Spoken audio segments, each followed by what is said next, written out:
Did you get Skynet's reference? I didn't actually. Skynet, Terminator. I don't. You haven't watched Terminator? Yeah, when I was like 12. Is Skynet the villain? No, Skynet, the AI network that took over and then they produced machines and then they enslaved humans. Oh. I'll be back. Millennials, man, dude. Hello, Yasmin here from Khaleej Times, and today we're joined by Mr. Bassem Youssef. How are you, Mr. Bassem? I'm good. Thank you so much for having me.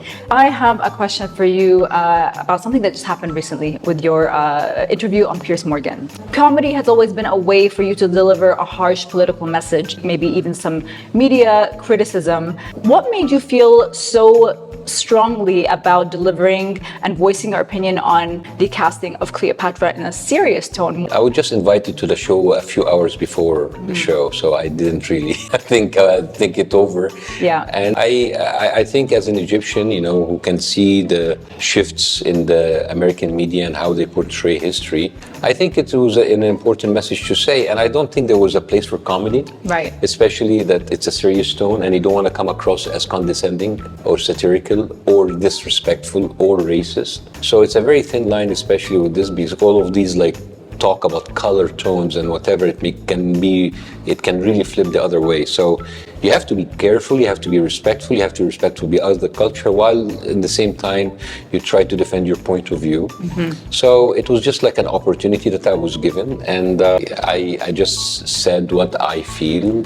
and that is what happened. Did you feel like you wanted to say something that you hadn't been able to say on that moment? Well, networks don't really usually give you that. It's all about sound bites in a very short time, and you have like a 30 seconds here and 90 seconds there. So you try to pack as many talking points as you can without disrupting the flow. Mm-hmm. It's not easy, but at the end of the day, this is a much longer process that people who are more informed and more specialized than me should take the lead.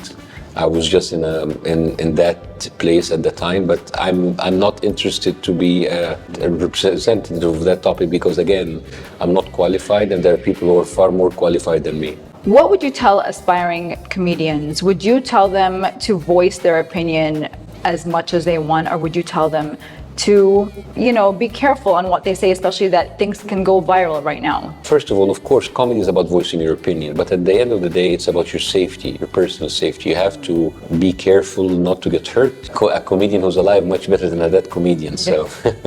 Yeah, no, I asked that question because obviously, from the pandemic and everything that happened prior, would you tell your younger self? Yeah, no. I have no regrets. Okay. If I go back, I would do the same thing, because I don't like to waste my time on regrets. As a matter of fact, I'm very happy and very grateful to whatever happened to me, because it is what got me here. You went from essentially being a YouTuber in 2011 to having your own live show on NBC and CBC, and then and now you're doing. You've always done these live shows. Where do you want to be in the future? I'm not a content creator, and I don't want to depend on. I'm very happy performing live, and I am not interested in putting any of that material online. I want people that watch the show come especially to the show to watch it.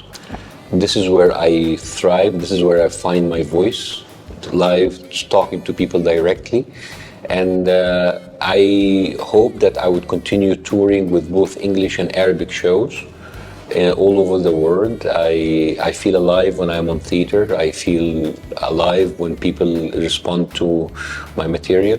I have pushed away the whole thing about the social media presence. If you look at my social media, I never put any of my material online. Mm-hmm. I use it basically to promote my shows, because at the end of the day, I want people to see my show who are coming to see my show. For me, it is better to have 5 people coming, paying $20 to see a show, than 1 million people watching my show online uninvited, because everybody has something to say, and I don't want to deal with that. How would you feel if an AI took over your job as a comedian? Do you think it's going to be possible in the next couple of years? Well, never say never.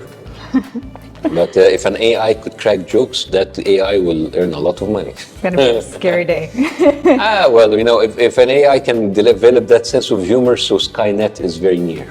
Well, all right. Good luck on your show tomorrow. Thank you so much for this interview. Did you get Skynet's reference? I didn't actually. Skynet, Terminator.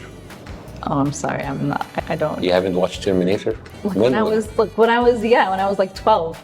Yeah, Terminator. I don't remember. Skynet took over the machines. Is Skynet the villain? No, Skynet, the AI network that took over, and then they produced machines, and then they enslaved humans. Oh, Skynet. Is like back in the day. Oh my God, We're Skynet. talking about the future. I'll be back. Hasta la vista, baby. Of course, I know that line. Yeah, Skynet. Okay. Oh my God. I don't know. Millennials, man, dude. I don't know. Millennials, Gen Z, I don't know. Millennial, yeah. Great. Thank you so much. Thank you.